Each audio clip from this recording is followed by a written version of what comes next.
Hello and welcome along to Altaircast.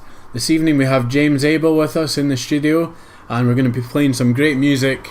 So I'll just start things off with this track by David Altair. It's called Three Doves and it's the Regulus version.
So that was David Altair's Regulus version of Three Doves. What do you think of that one, James? Yes, it's very good. The name's interesting. What does that mean? Why did you call it Regulus? Okay, yeah, it's named after the Regulus star constellation, and I was kind of attracted to that because I like all things cosmology, so that's where that came from. So you right? So the Regulus. And what's the other name of it? The Regulus. It's Three Doves. So what does Three Doves mean? I just like doves. All right. So Three Doves constellation. Right? Yeah, and Regulus. Right, and now we're just playing in the background here a test track which has not yet been released, which is called Atlantic Green, and that's by David Altair also. A sneak preview. It is a sneak preview, yeah. So let's see how you like this.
Well, that was Atlantic Green, a test track, sneak preview from David Altair.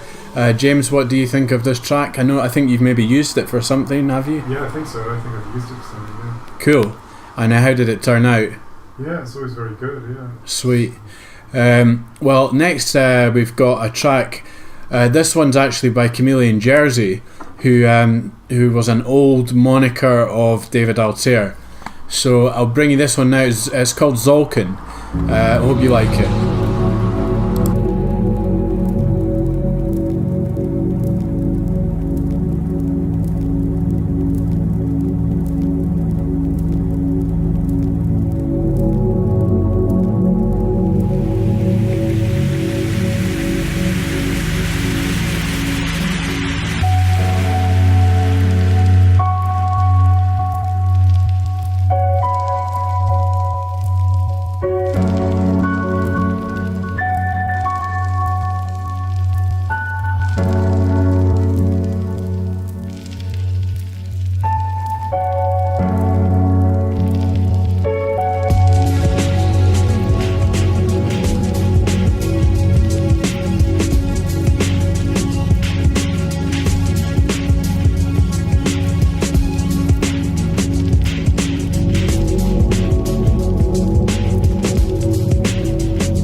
Okay, so that was Zolkin by Chameleon Jersey, I've got James Abel here in the studio, and we're talking about inspiration during that track, like where we get inspiration from.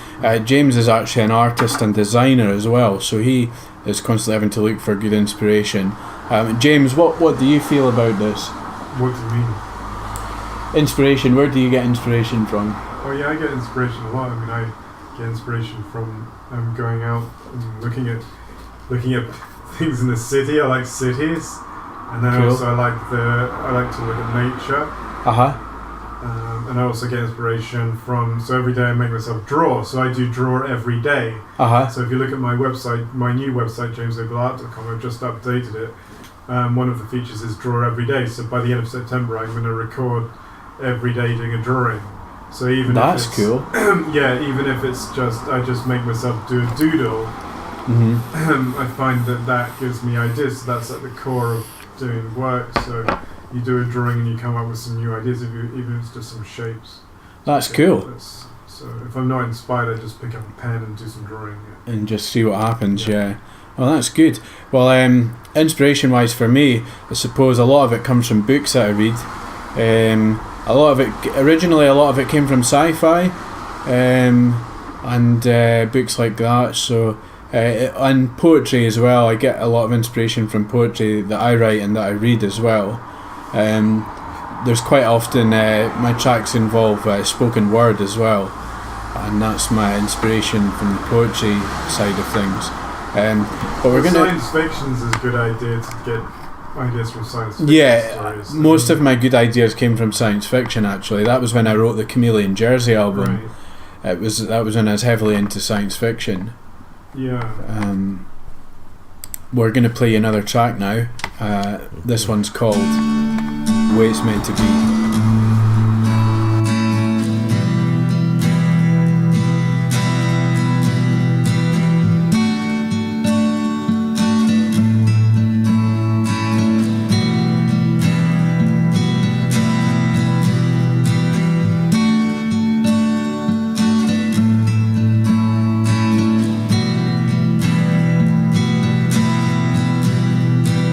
This is the way it's meant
I was just thinking, labour of love. Do you think that's a good expression?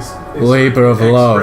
Or because I don't really like it. It means that you do something that's like probably costs loads of money and it doesn't make you any money. And it's a labour of love. I mean, it's kind of bad to say that because it means that things should be done for a profit. But I just think labour of love. It's one of these. You mean it's not going to go anywhere commercially? It's just torture, yeah. Yeah. I suppose you've got to, in some way, love what you're doing, though, because otherwise you wouldn't do it. Yeah, I know. But then when it's something where it's taking you all hours and all your spare time or whatever, and you're spending loads of money doing it, So, I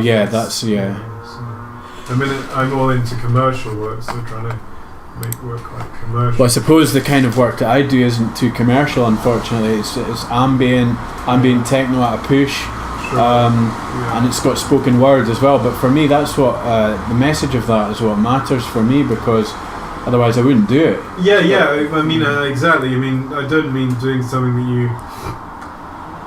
you like doing. You shouldn't do, but. I just sometimes it's a bit sad that people are things like doctors and accountants, and they have this skill and they get paid a lot of money or a reward for it, and then you get a lot of artists and musicians out there and they're doing all this work and they have to have day jobs, and it's not really. I know that's not right. Yeah. Well, it is right. It's just capitalism, isn't it? But that's what I mean. That's why I don't like that expression, labour of love, because I think that when you create things professionally, like you create art and music professionally, you should have a reward.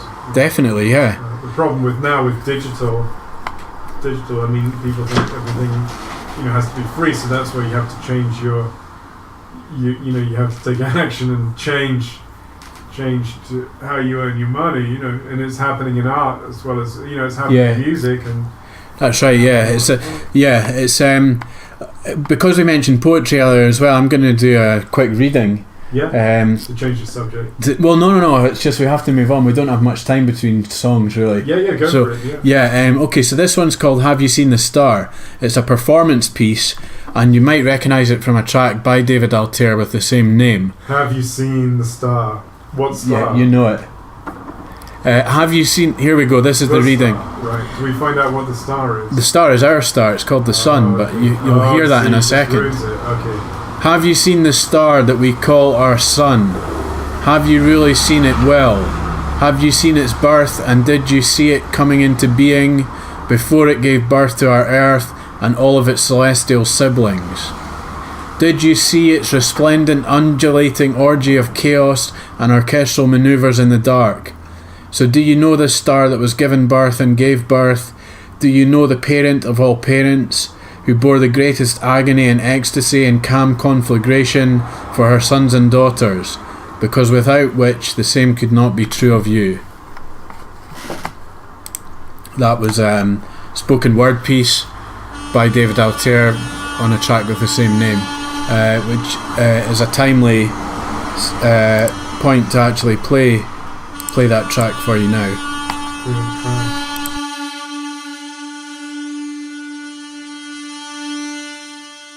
Have you seen the star that we call our sun? Have you really seen it well? Have you seen its birth, and did you see it coming into being before it gave birth to our earth and all of its celestial siblings? Did you see its resplendent, undulating orgy of chaos and orchestral maneuvers in the dark? So do you know the star that was given birth and gave birth? Do you know the parent of all parents, who bore the greatest ecstasy and agony and calm conflagration for her sons and daughters? Because without which the same could not be true of you.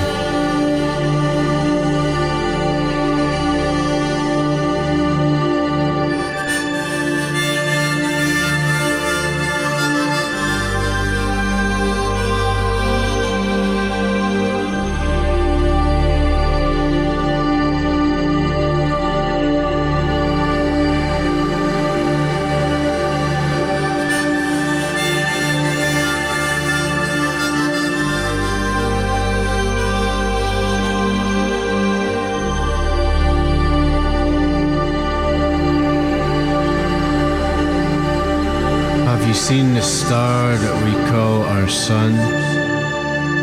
Have you really seen it well? Have you seen its birth, and did you see it coming into being before it gave birth to our earth and all of its celestial siblings?